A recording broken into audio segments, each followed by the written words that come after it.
আজকে রবিবার, তাই বাজার থেকে এনেছিল চিকেন। চলো চিকেনটা কিছু করা যাক। প্রথমেই দিয়ে দিলাম লবণ আর দিয়ে দিলাম হলুদ। দিয়ে দেবো পেঁয়াজ, রসুন, আদা, কাঁচা লঙ্কার একটা পেস্ট, যেটা আমি আগে থেকেই বানিয়ে রেখেছিলাম। আর দিয়ে দেবো কিছুটা কর্নফ্লাওয়ার, আর দিয়ে দেবো সামান্য পরিমাণ চালের গুঁড়ি। এইটাকে আমি খুব ভালো করে মেখে নেব। এই দেখো, এটা খুব ভালো করে মাখা হয়ে গেছে। এইবার আমি এটা কিছুক্ষণের জন্য রেখে দেবো রেস্টে। এদিকে কড়া গরম হয়ে গেছে, কড়াতে দিয়ে দেবো তেল।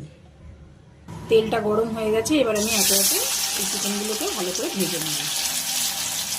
এক পিঠ ভালো করে ভাজা হয়ে গেছে, এবার আমি হালকা করে উল্টে দেবো। ভালো করে ভাজা হয়ে গেছে, এবার এইগুলোকে আমি তুলে নেব।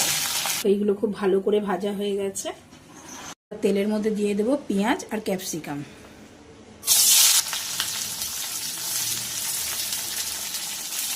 এইগুলো আমি হালকা ভেজে নেব। এগুলো হালকা ভাজা হয়ে গেছে, এবার দিয়ে দেবো কয়েক পিস কেটে রাখা আলু। এইবার দিয়ে দেবো হলুদ আর দিয়ে দেবো লবণ, দিয়ে এটাকে লাল লাল করে ভেজে নেব। এগুলো ভাজা হয়ে গেছে, এইবার দিয়ে দেবো পেঁয়াজ, রসুন, আদা আর কাঁচা লঙ্কার একটা পেস্ট। যেহেতু আগে অল্প একটু আমি হলুদ আর লবণ দিয়েছি, তাই এখন পরিমাণ মতন হলুদ আর দিয়ে দেবো লবণ, জিরে ধনের গুঁড়ো আর দিয়ে দেবো কাশ্মীরি লঙ্কার গুঁড়ো। ভালোভাবে কষিয়ে নেব। এটা প্রায় কষানো হয়ে গেছে, এবার দিয়ে দেবো আগে থেকে ভেজে রাখা চিকেনগুলো। এইটা দিয়ে এগুলোকে আর একটু ভালো করে কষিয়ে নেব।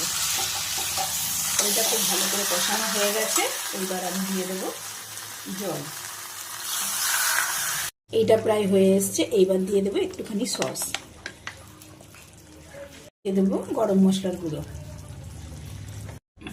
এই দেখো ফ্রেন্ডস, তৈরি আমার চিকেনের এই রেসিপিটা। চিকেনটা তোমরা এইভাবে ভেজে করো, এটা লুচি, পরোটা, ভাত, ফ্রাইড রাইস সব কিছুর সঙ্গে খুব সুন্দর লাগে খেতে।